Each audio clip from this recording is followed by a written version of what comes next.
Bonjour tout le monde.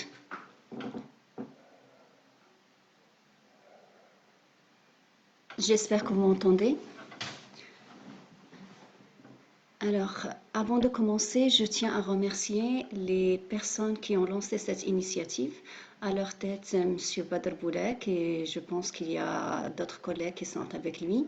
Je remercie tous les autres collègues aussi qui ont participé à l'enrichissement de ce groupe, dont la finalité c'est rapprocher justement les sciences de gestion en particulier et un certain nombre d'autres disciplines de sciences sociales, des étudiants et des apprenants de tout azimut. Alors, avant de commencer, j'aimerais d'abord me présenter. Je m'appelle Salima Jazi, je suis docteur en sciences de gestion, un doctorat que j'ai soutenu à l'IAE de Dijon. Et je suis depuis 2005 professeure permanente à l'UNCG de Stades, où je suis également responsable de la filière marketing et action commerciale. Je vais vous rapprocher aujourd'hui. Sabah al-Khair, Sisti Khalil Montassir, merci d'être là. Je vois qu'il n'y a pas que les étudiants, mais il y a également énormément de chers collègues. Merci beaucoup.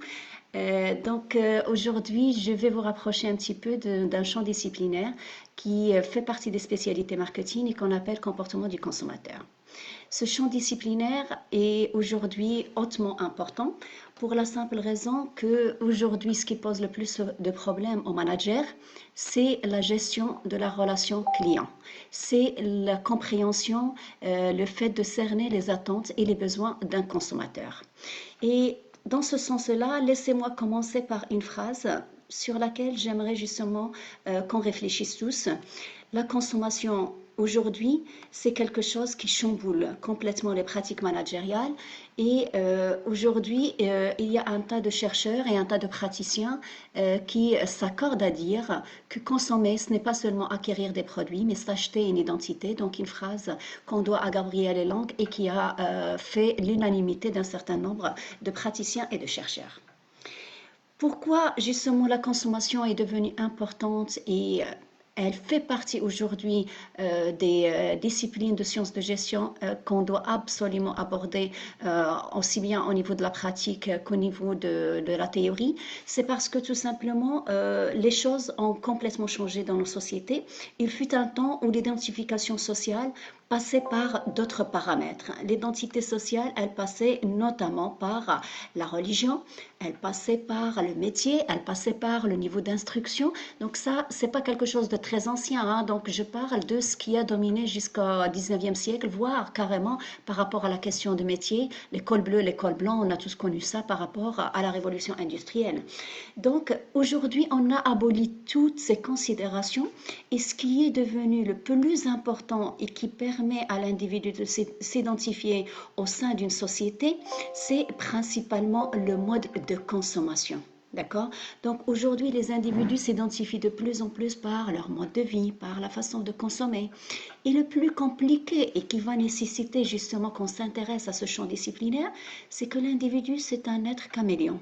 L'individu, c'est quelqu'un qui peut dévoiler véritablement qui il est, mais il pourrait dévoiler un autre visage, une autre apparence que la réalité. Donc, à travers la consommation, les individus peuvent exprimer non seulement qui ils sont, mais qui ils voudraient être. Donc, ce qui va nous interpeller en tant que manager, parce que toute la difficulté, elle est là. Comment, à partir de ce que peut dévoiler notamment un individu, j'arriverai à cerner véritablement quelles sont ses attentes et ses besoins. Et ça, c'est pas une masse à faire, parce que c'est quelque chose de hautement important et qui va nécessiter justement la mise en place d'un certain nombre d'outils et de méthodes qui nous permettent d'appréhender efficacement le comportement du consommateur. Dans ce sens-là, commençons déjà par définir de quoi il s'agit. Qu'est-ce que c'est que ce comportement du consommateur? Qu'est-ce qui se cache derrière ce champ disciplinaire qu'on appelle aujourd'hui le comportement du consommateur? J'ai emprunté la définition du professeur Marc Filzer, d'ailleurs mon cher professeur et directeur de thèse, qui définit le comportement du consommateur comme étant ce processus par lequel l'individu élabore une réponse à un besoin. Je pense que tous ceux qui ont été initiés au marketing ont découvert cette notion de besoin qui est centrale, notamment en marketing.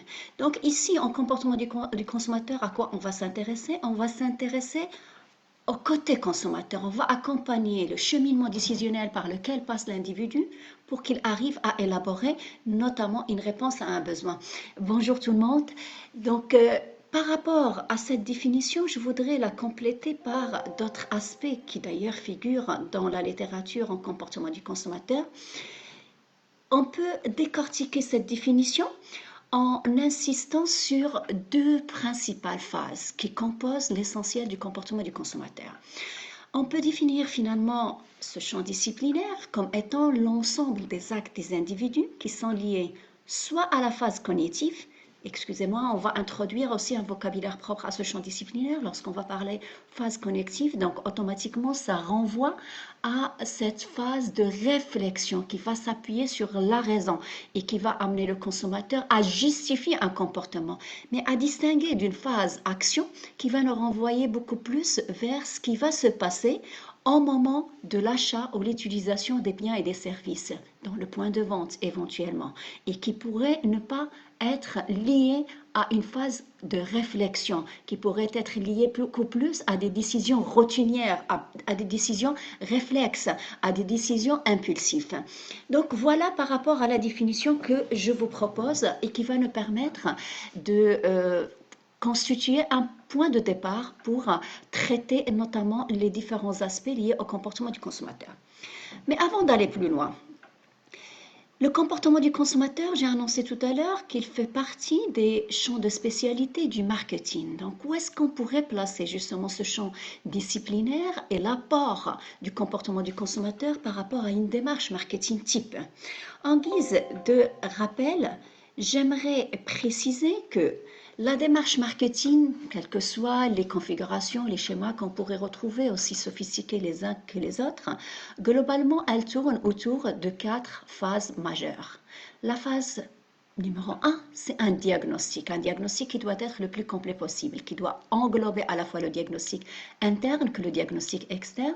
Après, on aboutit vers des décisions d'ordre stratégique, après des décisions d'ordre opérationnel et la dimension contrôle qui ne constitue pas une quatrième étape, mais qui est omniprésente tout au long. Où est-ce qu'on pourrait placer l'utilité justement du comportement du consommateur?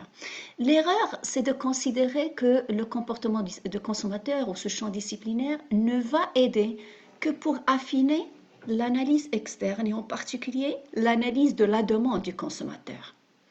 Ce que je voudrais préciser, c'est que ce champ disciplinaire va nous aider tout au long de la démarche. Certes, ça va nous permettre, avant de démarrer, de s'intéresser aux attentes et besoins des consommateurs pour pouvoir leur proposer un produit adapté. Mais attention, le rôle et l'utilité du comportement du consommateur ne s'arrêtent pas là. Parce que lorsque j'arrive au marketing stratégique, je retrouve notamment le triptyque segmentation, ciblage et positionnement. Et pour segmenter efficacement aujourd'hui, il y a énormément de choses à tirer, notamment de la discipline comportement du consommateur. La classification ou la segmentation classique selon les catégories socio-professionnelles, l'âge, le sexe, le lieu d'habitation, la CSP, c'est quelque chose d'obsolète aujourd'hui. On a enrichi énormément les critères de segmentation, notamment grâce au comportement du consommateur. Le comportement du consommateur pourrait nous permettre aussi de mieux affiner le choix de la cible qui pourrait concorder, qui pourrait coller au mieux par rapport à l'offre de l'entreprise. Bien évidemment, ça nous permettra aussi de choisir quel est le meilleur axe de positionnement à privilégier au sein de notre entreprise. Le comportement du consommateur pourrait nous être également d'une grande utilité pour pouvoir mettre en place toutes les actions du marketing mix.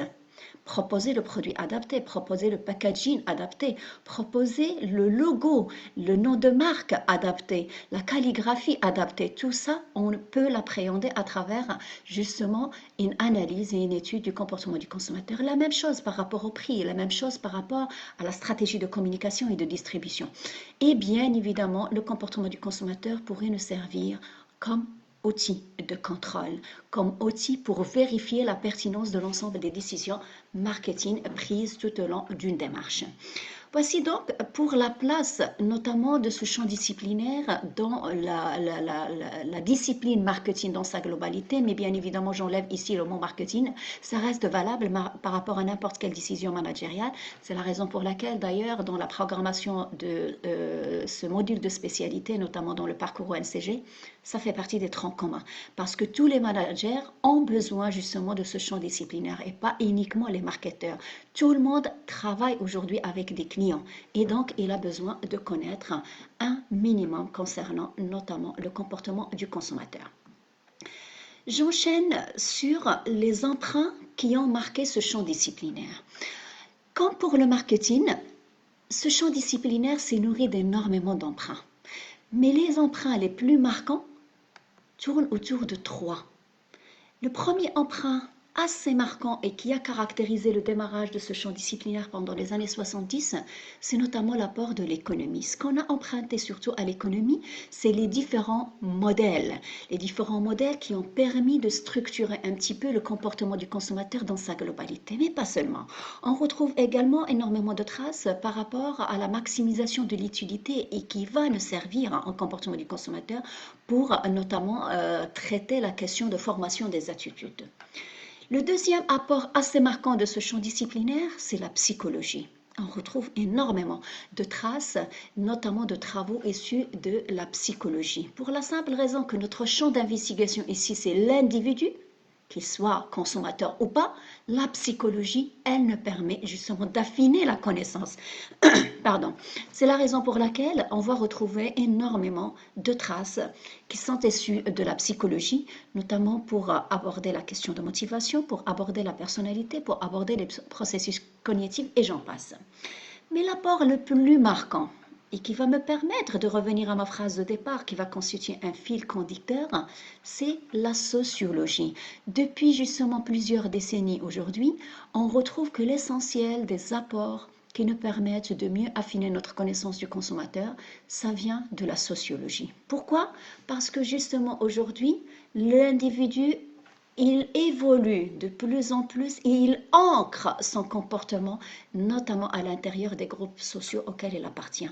L'influence aujourd'hui individuelle, l'influence intergroupe, c'est quelque chose de primordial et elle va nous permettre d'expliquer un tas de comportements des individus. Et donc la sociologie, c'est ce qui a marqué le plus durant les 30 dernières, 40 dernières décennies, globalement, les travaux en comportement du consommateur. On y retrouve notamment les travaux sur le style de vie. Voici donc pour ce tour d'horizon assez rapide en guise d'introduction par rapport à la fois à la définition et les emprunts marquants de la discipline. Qu'est-ce qui se cache maintenant derrière ce champ disciplinaire ? Ce qui se cache globalement derrière ce champ disciplinaire est traduit dans ce schéma. Ce qu'on a ici au niveau de cette slide, c'est un modèle de base du comportement du consommateur qui nous permet de comprendre que pour décrypter le comportement du consommateur, on a besoin généralement de 4 grands cadrans. L'élément de départ, c'est les stimuli. Les stimuli, qu'est-ce que c'est? C'est ces éléments moteurs qui vont déclencher le processus de décision. Après, on va aboutir vers le processus de décision qui constitue le noyau dur, le cœur de ce champ disciplinaire, et par la suite, on retrouve un comportement qui va se traduire par globalement achat ou non achat, consommation ou non consommation, et on verra quelques éléments de détail. Et en haut, le cadran en haut, c'est une série de facteurs sur lesquels on travaille d'ailleurs encore chaque jour, les facteurs qui peuvent influencer le comportement du consommateur, et dedans on pourrait notamment retrouver un tas de variables à la fois individuelles ou liées à l'environnement. Ce que je vous propose, c'est de détailler globalement ces 4 cadrans pour pouvoir par la suite expliquer quel est le plan que je vais suivre par rapport à mon intervention. Donc le point de départ, je disais, ces éléments moteurs du comportement qu'on appelle les stimuli. Quels sont les stimuli justement d'un processus de décision? Il y en a trois. Il n'y en a pas beaucoup, il y en a trois majoritairement. La première catégorie de stimuli, c'est les produits et leurs attributs ou caractéristiques. Ce qui peut pousser un consommateur un jour à dire « je vais acheter un produit ». Prenons un exemple, je vais acheter un nouveau ordinateur. C'est d'abord les caractéristiques des produits qu'on lui offre sur le marché. Chaque jour, on vous propose des nouveautés. Chaque jour, on met à disposition du consommateur sur le marché de nouvelles caractéristiques. On innove par rapport notamment aux fonctionnalités qui peuvent accompagner les produits et les services. Donc l'élément majeur, l'élément déclencheur qui permettra à un jeune de dire « je dois renouveler mon téléphone », c'est justement le lancement d'un nouveau modèle sur le marché. Donc c'est les stimuli numéro 1. Deuxième niveau de stimuli, c'est les communications interpersonnelles. Troisième niveau de stimuli, c'est les communications commerciales. Je pense que vous serez d'accord avec moi de placer les communications interpersonnelles aujourd'hui bien avant la communication commerciale, parce qu'on sait tous qu'aujourd'hui, le consommateur devient de plus en plus vigilant par rapport à la communication qui est orchestrée, véhiculée par l'entreprise. Et par contre, il va faire plus confiance, il va considérer que c'est plus fiable de s'intéresser ou d'utiliser une source d'information interpersonnelle. Interpersonnelle qui pourrait passer via la famille, qui pourrait passer via les amis, mais aujourd'hui avec le développement de tout ce qui est digital, à travers les influenceurs, à travers les forums, à travers les blogs, c'est de la communication qui est considérée aujourd'hui de plus en plus fiable et qui pourrait constituer des stimuli qui vont déclencher le processus de décision. Deuxième cadran, c'est ce processus de décision qui va constituer le cœur de ce champ disciplinaire et à quoi on va consacrer l'essentiel justement de cette intervention qui va s'étaler globalement sur 4 séances tout au long du mois d'avril et qu'on va décortiquer et qu'on va tout simplement à travers laquelle on va pouvoir analyser le processus décisionnel en passant en revue les 5 processus psychologiques types. Le premier processus qui va nous permettre de partir du concept de besoin pour arriver au besoin de motivation qui va constituer l'élément de départ et par la suite on va aboutir au processus perceptuel. Après on va parler de la formation des attitudes, après on va enchaîner sur le processus de mémorisation et on terminera avec le processus d'apprentissage. Ce cadran qui est au centre, il constitue le cœur de ce champ disciplinaire. Donc détailler les 5 processus psychologiques, c'est quelque chose d'indispensable pour comprendre le fonctionnement justement du consommateur et de son processus décisionnel. Après, on a les facteurs influençant le comportement. Ça, c'est une partie, je pense, en étant tout à fait objectif, on n'aura pas l'occasion de la détailler énormément. Et c'est une partie qui s'enrichit justement chaque jour. On a une batterie de variables individuelles et une batterie de variables qu'on appelle psychoculturelles ou si vous préférez environnementales qui vont finalement influencer n'importe quel processus psychologique et qui peuvent interférer à n'importe quelle étape du processus décisionnel. Dedans, on va retrouver notamment les caractéristiques sociodémographiques, mais attention, aujourd'hui, en comportement du consommateur, on ne considère plus la fameuse fiche signalétique type âge, sexe et SP de manière classique. Même sur ces aspects-là, on a innové et on a mis en place des concepts beaucoup plus proches de la réalité qui nous permettent d'appréhender et d'approfondir notre connaissance du consommateur, notamment l'âge subjectif, la question du genre et de l'identité sexuelle. Pour les caractéristiques psychologiques, il y a toute une batterie, notamment la personnalité, les styles de vie et ainsi de suite.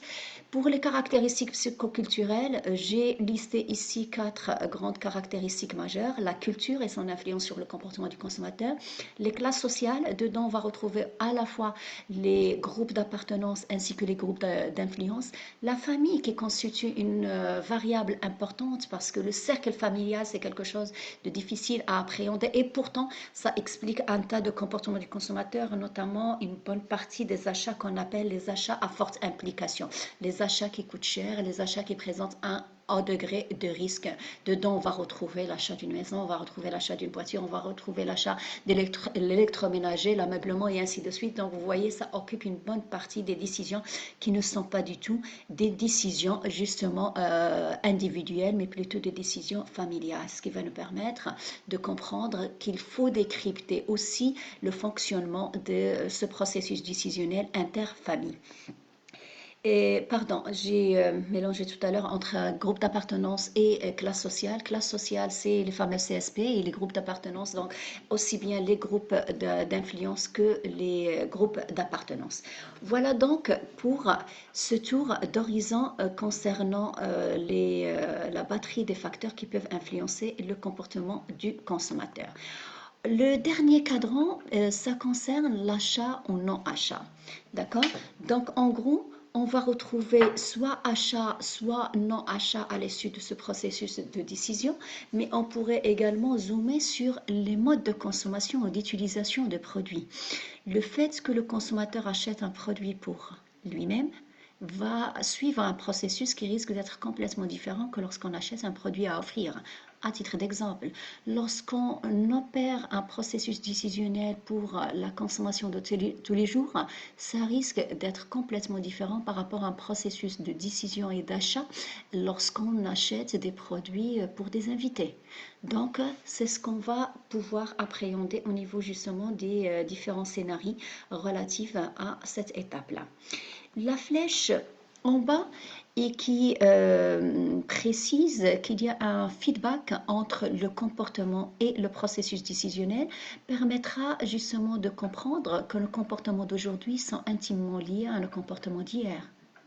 Et nos comportements d'aujourd'hui vont avoir de l'influence sur nos comportements de demain parce qu'il y a tout simplement un phénomène lié à ce dernier processus psychologique qu'on a listé tout à l'heure, le processus d'apprentissage, un effet d'expérience, d'accord, qui va tout simplement signifier qu'il y a un phénomène d'itération de cette relation au niveau de ce modèle.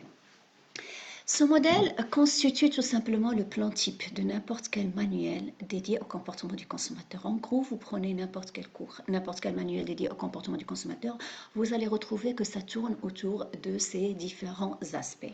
Donc, ce que je vais vous proposer, c'est justement de détailler notamment ces aspects-là et en particulier, je commencerai par le processus de décision. Le processus de décision, comme je l'avais détaillé tout à l'heure, qui se compose de 5 processus psychologiques type les motivations. Et on va d'abord passer par la notion de besoin, notion classique abordée dans les cours de marketing pour pouvoir migrer par la suite vers un concept plus pertinent et qui constitue, on va dire, le point de départ du processus décisionnel, la notion de motivation. Après, on va enchaîner sur le processus perceptuel. Après, on parlera formation d'attitude. Après, on parlera de la mémorisation, l'apprentissage. Après quoi, je vous propose de revenir un petit peu sur le lien qu'on pourrait établir entre ces 5 processus psychologiques et le cheminement décisionnel, ou les étapes par lesquelles passe le consommateur pour la prise de décision. Et si le temps le permet, on aura l'occasion d'aborder certaines variables environnementales et individuelles en guise d'exemple.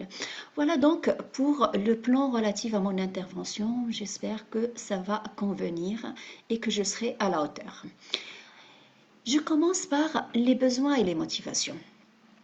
Dans les cours de marketing, il y a une petite erreur que j'aimerais corriger qui consiste à insister énormément sur les besoins comme étant le point de départ de tout cheminement décisionnel. On a enseigné justement à nos étudiants, mais pour des considérations purement pédagogiques, que le point de départ de toute décision, c'est la notion de besoin. On va apporter une rectification concernant justement cette information.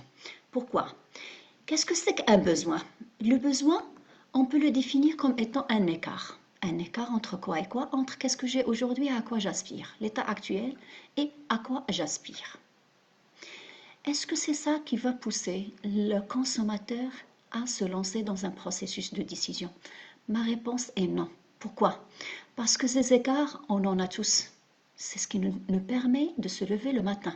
On a tous des écarts, que ce soit à l'échelle de la consommation, que ce soit à l'échelle sentimentale, que ce soit à l'échelle spirituelle. Ça fait partie de quelque chose d'inné. D'ailleurs, ça fait partie des choses sur lesquelles on insiste en guise d'introduction au marketing. On ne crée pas en marketing les besoins. Les besoins, c'est quelque chose de naturel, d'inné. Et attention, est-ce que tous les décalages, est-ce que toutes les aspirations chez un consommateur vont se traduire par un processus de décision? La réponse est non, bien évidemment. Il y a certains décalages qu'on peut traîner pendant des années. Il y a des décalages qu'on peut traîner pendant toute une vie, pour un tas de considérations. Parce qu'on ne peut pas les avouer, parce qu'on n'a pas les moyens de les assouvir, parce que c'est quelque chose qu'on voudrait garder comme étant tout simplement un ciment pour nous motiver. Donc il y a un tas de considérations qui font que tous les besoins ne vont pas aboutir, notamment vers le déclenchement d'un processus de décision. Donc, la rectification que je propose, c'est de ne plus parler de besoin comme étant le point de départ du processus de décision. Qu'est-ce qui va constituer le point de départ? C'est plutôt la notion de motivation. La notion de motivation qui est perçue, comprise en comportement du consommateur de manière différente par rapport au vocabulaire commun. La motivation, qu'est-ce que c'est en comportement du consommateur? C'est le niveau d'écart nécessaire pour enclencher une action. Qu'est-ce que ça signifie? Ça signifie que c'est une question d'intensité, c'est une question de seuil. Je prends un exemple très simple. Parmi les exemples de base avec lesquels on travaille pour expliquer notamment aux étudiants en guise d'introduction en marketing la notion de besoin, c'est la soif. Oui, la soif, c'est un exemple parfait de besoin parce que la soif, ce n'est rien d'autre qu'un niveau d'écart entre une situation actuelle, avoir la gorge sèche, et un niveau d'aspiration. Je veux me désaltérer. D'accord? Mais est-ce qu'à chaque fois qu'on a soif, on va automatiquement se lancer notamment dans un processus de décision pour trouver quelque chose de quoi se désaltérer? Non. Parce que tout dépend dans quelle situation j'ai soif. D'accord? Dans quel contexte? Et j'aimerais rajouter ici, ça dépend de l'espérance d'utilité et du coût nécessaire pour l'obtenir. Donc on peut traiter facilement une soif pendant 1 heure, pendant 2 heures, voire toute une demi-journée, si l'effort nécessaire pour aller chercher à boire dépasse largement l'utilité qu'on pourrait espérer. Donc, ce n'est pas finalement la notion de besoin qui importe, mais cette notion de motivation. Lorsque j'en peux plus, lorsque ce niveau notamment d'écart a dépassé un seuil, que ça pousse le consommateur à agir, ça devient urgent d'agir, là c'est ce qu'on qualifie de motivation, concept central en comportement du consommateur et à travers lequel on va démarrer. Alors, tout le monde a connu cette pyramide de Maslow, notamment tous ceux qui ont suivi des cours de base en management de manière générale, parce que c'est une pyramide qu'on enseigne aussi bien dans les cours de théorie organisationnelle, management, ainsi que dans les cours de marketing. Ce qui m'intéresse ici, c'est juste un aspect. Vous savez ce que ça vaut, cette pyramide, et les critiques qu'on lui a adressées. La raison pour laquelle on la reprend encore, c'est parce que ça a constitué le premier travail qui s'est intéressé à une typologie des besoins. Et ça a un apport, un avantage sur le plan pédagogique pour nos enseignants parce que ça permet tout simplement de faire passer le message que les besoins, ce n'est pas un ensemble homogène, mais il pourrait y avoir plusieurs catégories de besoins. Je ne m'arrête pas plus là-dessus. J'en profite pour dire qu'il n'y a pas que la pyramide de Maslow, mais il y avait un tas d'autres typologies du même registre qui se sont intéressées à la classification des besoins, notamment celle de Anna. Ce qui m'intéresse est ailleurs. Je l'ai annoncé dès le départ, ce qui m'intéresse, c'est plutôt la notion de motivation. Et j'aimerais tout simplement signifier que de la même façon qu'on s'est intéressé à la classification des besoins, nous, spécialisés en comportement du consommateur, on s'est intéressé aussi à la classification et à la présentation d'une typologie, notamment concernant le concept central sur lequel on va partir la motivation ou les motivations si vous préférez au pluriel. La motivation, je répète encore une fois, c'est le niveau d'écart nécessaire pour enclencher une action. Donc on pourrait la définir ensemble comme étant cette force psychique qui pousse l'individu à agir. Cette force psychique, elle va avoir un lien direct avec la notion de besoin. Je commence par signifier quelle est la nature de cette relation. Les motivations sont le corollaire des besoins. Qu'est-ce que ça signifie? J'ai les besoins en premier lieu et après, j'ai les motivations. Et pas de relation, s'il vous plaît, bi-univoque. J'ai pas de relation à double sens. C'est les besoins qui vont influencer les motivations. J'ai ici un exemple qui va nous permettre de mieux saisir la relation qui existe entre ces deux concepts. La motivation d'achat d'une voiture qui pourrait être sous-tendue par un besoin de commodité de déplacement. Donc, j'ai ici un besoin, c'est la commodité de déplacement. Mais je pourrais avoir d'autres besoins. Et c'est là où ça devient intéressant. Parce que l'achat d'une voiture, si elle répondait uniquement à la commodité, tout le monde va rouler dans le même type de voiture pourvu qu'elle roule et qu'elle soit la moins chère possible sur le marché. Or, il ne s'agit pas uniquement de ça. Ce qu'on va retrouver ici, c'est qu'il pourrait avoir plusieurs besoins qui vont finalement alimenter une même et unique motivation. Le besoin notamment d'approbation sociale, le besoin de puissance. Voici quelques exemples de besoins qui peuvent sous-tendre la motivation d'achat d'une voiture. Inversement, on va retrouver que le même type de besoin peut nourrir plusieurs motivations. J'ai pris ici les besoins de sécurité qui peuvent dicter des motivations différentes, notamment des motivations d'achat de certains produits tels que les maisons, tels que les assurances, vie ou auto, tels que les motivations d'épargne. À quoi ça rime tout ça et quelle est l'utilité de tout ça? Avoir ce type d'information aujourd'hui pour un banquier pourrait être d'une grande utilité parce que pour pouvoir toucher les clients qui peuvent potentiellement s'intéresser à un produit d'assurance, il n'y a qu'à voir les clients qui ont notamment un compte épargne. Vous allez avoir plus de chances de retrouver justement chez ce type de clientèle des besoins de sécurité et par voie de conséquence qui vont finalement les amener vers la motivation de souscrire à ce type de produit. Donc ce type d'information pourrait avoir une forte valeur par rapport à la pratique managériale parce que ça va guider nos actions. Ça va nous permettre de savoir à quel segment on doit s'intéresser, vers quel type de clientèle on va orienter nos efforts marketing. Donc je disais, de la même façon qu'on a procédé à une classification des besoins, on a procédé aussi dans la littérature en comportement du consommateur à une classification des motivations. Et il y a aujourd'hui un certain consensus pour considérer qu'on a globalement 4 types de motivations. Des motivations en premier lieu dites hédonistes, des motivations oblatives, des motivations d'auto-expression et des motivations de recherche de sécurité. Qu'est-ce qui se cache derrière chacune de ces appellations? Je commence par les motivations hédonistes. Vers quoi ça nous renvoie? Hédonisme, ça veut dire le désir de profiter de la vie. Ce sont des motivations qu'on peut qualifier d'égoïstes parce qu'elles sont tournées vers soi. Ce type de motivation vont nous permettre de comprendre quand même un tas de comportements.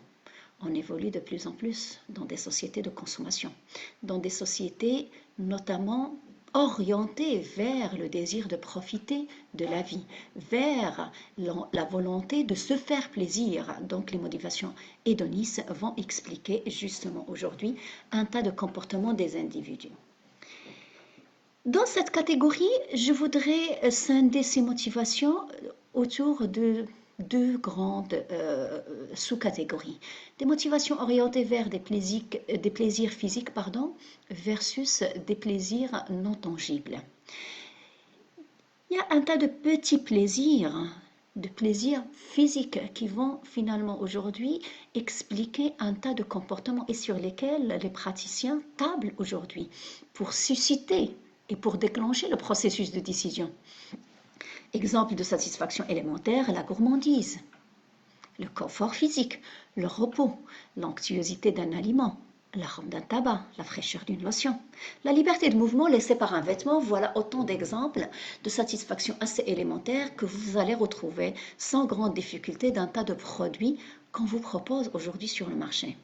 Il y a des satisfactions plus complexes sur lesquelles on travaille aussi, d'accord, et qui peuvent expliquer certaines offres. Regardez ce qui est offert depuis quelques années aujourd'hui sur le territoire marocain, mais qui a été amorcé depuis pratiquement une vingtaine d'années en Europe. La possibilité donnée à certains consommateurs de venir récolter par eux-mêmes leurs fruits et légumes.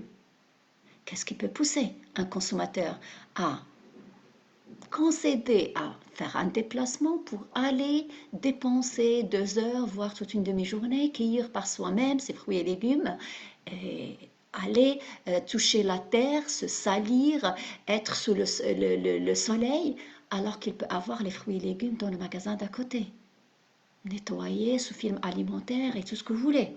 C'est justement ces satisfactions complexes qu'on pourrait, notamment dans cette satisfaction complexe, qu'on pourrait retrouver des explications. C'est dans ce type de motivation qu'on pourrait retrouver l'explication à ce type de comportement.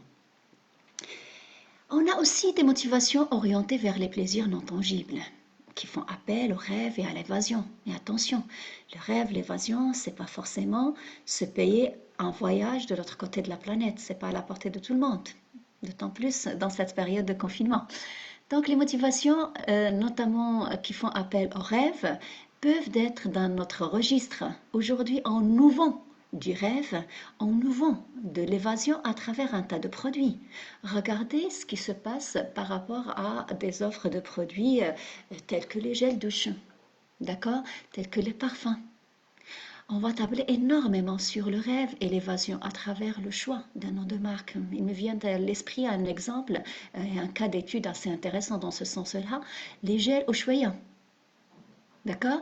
Comment ces gels ont tablé justement sur la proposition du rêve et de l'évasion tout au long de la démarche marketing. Ça a commencé depuis le choix du nom de marque et ça s'est passé à travers le choix des arômes, ça passe également à travers la stratégie de communication parce qu'on a tout simplement des supports de communication qui vont être tournés dans les endroits les plus idylliques au monde et qui vont tabler énormément sur ce rêve et cette évasion qu'on va proposer aux consommateurs.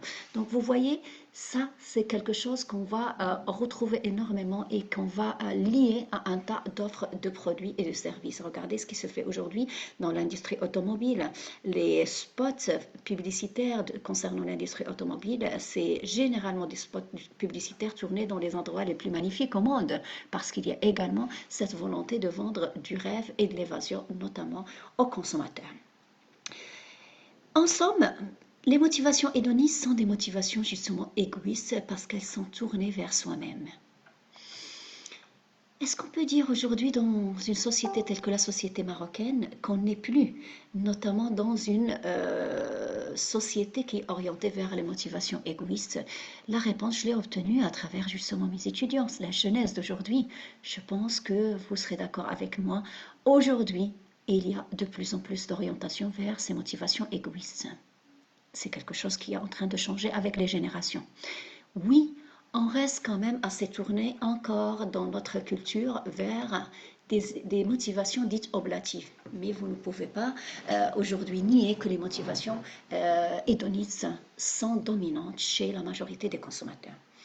Les motivations oblatives, qu'est-ce que c'est? Les motivations oblatives, elles trouvent leur origine dans le désir de faire plaisir à l'autre, en particulier à ceux qu'on aime. Le don ici a un caractère de sacrifice. Et heureusement pour nous que l'être humain, il a besoin toujours d'avoir un équilibre entre ses motivations dites égoïstes, hédonistes, et les motivations oblatives. On peut noter sans grande difficulté que dans les sociétés où on est allé d'ailleurs très loin dans les motivations dites égoïstes ou hédonistes, c'est là où on a tout simplement le plus de présence des motivations également dites oblatives. Je prends à titre d'exemple les États-Unis. un pays par excellence qui est considéré aujourd'hui indéfiniment comme étant une société égoïste où ce qui domine c'est la culture de l'individu. Et par la même occasion, c'est un des pays où on a et on recense le nombre d'ONG le plus élevé, le nombre d'actions sociales le plus élevé, le nombre de volontaires tout simplement le plus élevé, pour la simple raison que l'être humain a besoin d'un certain équilibre entre ses motivations dites hédonistes et ses motivations dites oblatives. Et si on fait un plongeon par rapport à l'évolution de la situation au Maroc, on va retrouver le même canevas. Ce qu'on a perdu à travers les générations, on est en train de finalement de le retrouver en matière d'équilibre. On a perdu énormément en termes de présence de ces motivations oblatives au quotidien de tout un chacun, pardon, des motivations, voilà, oblatives au quotidien au sein de la famille, mais on est en train de le retrouver dans une sphère plus macro, parce qu'aujourd'hui, les jeunes d'aujourd'hui, quand même, s'orientent vers le volontariat beaucoup plus que ma génération et les générations passées. Voilà donc pour ces motivations, notamment oblatives. Le troisième niveau de motivation que je voudrais souligner, c'est les motivations d'auto-expression. Ces motivations d'auto-expression dominent énormément aujourd'hui. Pour la simple raison qu'on évolue aussi de plus en plus dans une société d'apparence. D'accord? Et aujourd'hui, tout est devenu moyen d'expression. On s'exprime aujourd'hui à travers les habits qu'on porte, à travers la voiture dans laquelle on roule, à travers sa maison, à travers les meubles, à travers même le linge qu'on pourrait utiliser dans une salle de bain, à travers la vaisselle. Tout est devenu objet notamment d'expression. Et comme j'avais souligné au départ, on peut exprimer qui on est réellement, mais on peut exprimer qui on voudrait être. L'essentiel, ce qu'il faut retenir, c'est que les objets sont devenus des moyens d'expression. Ils reflètent une personnalité, un mode de vie, une façon d'être ou un état d'esprit. Voilà donc pour la raison pour laquelle ce troisième niveau de motivation d'auto-expression est aussi important que les deux premiers, si ce n'est pas plus que les deux premiers. Ces motivations d'auto-expression peuvent répondre à différents désirs. D'accord? J'ai souligné ici plusieurs types de désirs qui peuvent alimenter ces motivations d'auto-expression. Mais je ne vais pas entrer dans le détail, je vais juste souligner un ou deux exemples pour basculer par la suite vers un exemple que j'espère va permettre de comprendre l'utilité de tout ça. Le désir de se distinguer des autres, notamment le refus des normes, quelque chose qu'on va retrouver assez souvent chez les jeunes. Le désir de choquer, l'excentricité dans l'habillement lié, soit les psychologues le disent, soit à un manque de confiance en soi, soit recherche d'identité. À quoi ça peut rimer tous ces détails? C'est la question que certains d'entre vous peuvent commencer à se poser. Et quelle est l'utilité de tout ça sur le plan managérial? Laissez-moi vous expliquer ça à travers un exemple concret. C'est l'exemple de Perrier. Et comment elle va mobiliser justement cette compréhension de ses motivations d'auto-expression chez sa cible pour pouvoir mettre en place une stratégie marketing qui lui a permis de consolider sa place et qui a constitué d'ailleurs une des stratégies qui a bénéficié carrément d'une prime. Certes, elle date un peu, mais c'est un excellent cas d'étude qui nous permettra de comprendre parfaitement quelle est l'utilité de la compréhension de l'ensemble de ces paramètres. L'entreprise Perrier, Perrier c'est une boisson gazeuse, donc de marque d'origine française. Elle avait des difficultés à toucher une population qui constitue une cible privilégiée pour un tas de marques, c'est les jeunes. Et Perrier s'est retrouvé à un moment face à énormément de concurrence parce que on a de plus en plus de marques d'eau gazeuse qui entrent sur le marché et on a de plus en plus d'autres marques d'eau en bouteille parfumée, aromatisée et ainsi de suite. Donc sa part de marché elle se rétrécissait progressivement. Donc elle s'est dit comment je peux toucher cette population justement de jeunes. Et c'est ce qui l'a amené à se pencher sur ce type de cible et elle s'est rapprochée de cette cible-là pour pouvoir appréhender ses motivations. Ça a coïncidé avec une campagne de sensibilisation au danger de l'alcool qui a été lancée en France à l'époque et Perrier va saisir cette occasion en or pour pouvoir se rapprocher notamment de la population des jeunes et pouvoir toucher cette cible qui était considérée pour un tas de spécialistes comme étant intouchable ou en tout cas difficilement touchable. Cette campagne de sensibilisation, elle a commencé à porter ses fruits parce qu'elle avait un slogan assez percutant. Celui qui conduit, c'est celui qui ne boit pas. Parce qu'on a constaté tout simplement, et c'est le cas d'ailleurs chez nous, que le taux de mortalité des jeunes est assez élevé, notamment les samedis soirs à la sortie des pubs et des boîtes de nuit.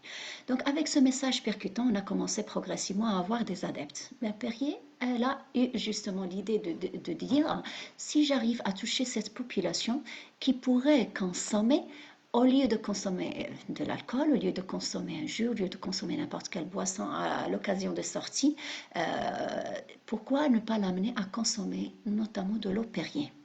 Et en s'approchant de cette population, on a détecté que ce qui pourrait pousser ce type de jeunes, je place les choses dans leur contexte, dans une culture, on est habitué à consommer l'alcool dès le jeune âge.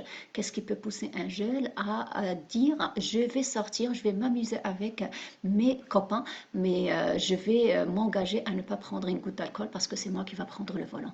On a détecté que généralement ces jeunes-là, ils ont un désir de distinction des autres. Ils refusent les normes, ils ne veulent pas être comme les autres. C'est également des jeunes qui veulent être dans la contradiction, qui peuvent avoir ce désir de choquer et qui peuvent avoir un comportement qui pourrait être qualifié d'excentrique. D'accord? Et en se rapprochant de ces jeunes, qu'est-ce qu'on a pu détecter? On a pu détecter ces différentes motivations liées à de l'auto-expression qui domine chez eux et à travers de là, la démarche marketing était facile et c'est tout à fait normal que ça a constitué un succès, que ça a permis à Perrier d'augmenter énormément sa part de marché parce qu'on a compris qui étaient ces jeunes-là. Quels sont les supports de communication qui peuvent être privilégiés? C'est pas anodin d'utiliser les t-shirts et qui ont été distribués un petit peu partout dans ces lieux de sortie.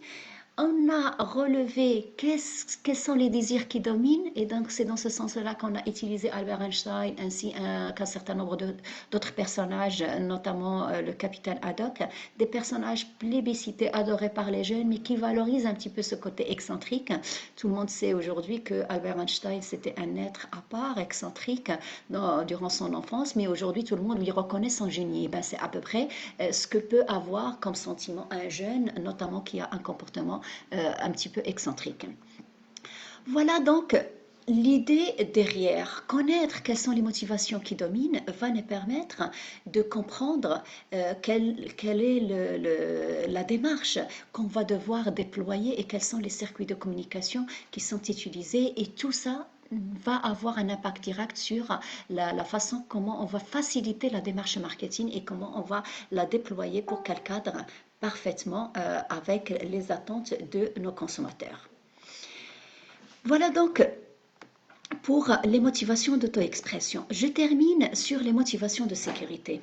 Les motivations de sécurité, il n'y a pas beaucoup de choses, on va dire, de nouveau à dire parce que ça fait partie des besoins qui ont été traités et donc le parallélisme est facilement fait ici puisque c'est juste une question d'intensité. On parle des besoins de sécurité dans la pyramide de Maslow.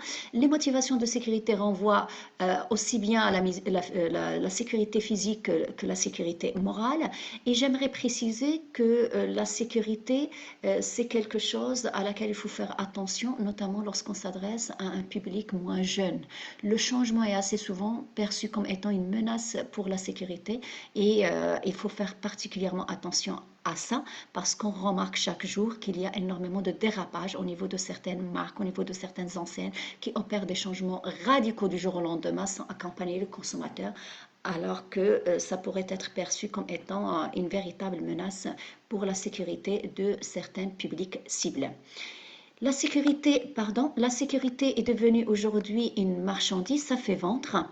Et aujourd'hui, il y a un tas de produits qu'on met en avant principalement grâce à ces motivations de sécurité. Je cite à titre d'exemple les articles pour enfants, je cite les produits sophistiqués, les produits à forte valeur technologique, mais chaque jour, on a des produits qui peuvent du jour au lendemain devenir des produits qui nécessitent énormément de sécurité. Regardez ce qui se passe au lendemain de différentes crises, notamment alimentaires ou autres. À chaque fois qu'on a un problème lié à une catégorie de produits, du jour au lendemain, les motivations de sécurité, elles vont prendre le devant de la scène. Je termine sur cette slide. Pourquoi et comment faire des études de motivation? Pourquoi? Je réponds d'abord à la question du pourquoi. Quelle est l'utilité, notamment des études de motivation? Les études de motivation sont indispensables puisqu'il s'agit du point de départ du processus de décision, donc elles nous fournissent des réponses partielles au pourquoi d'un comportement. D'accord? Et c'est le point de départ indispensable.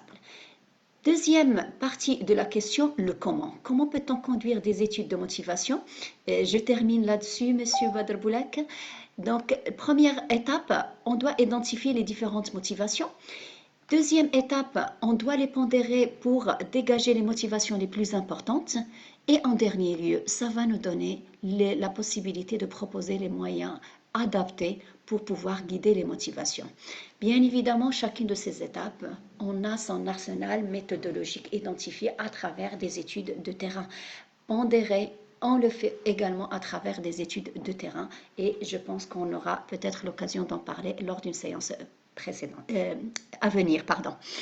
Merci beaucoup pour votre attention. J'espère que j'ai pu apporter un éclairage à certains d'entre vous par rapport à ces différents aspects, que j'ai suscité au moins la curiosité de certains pour suivre les autres séances à venir.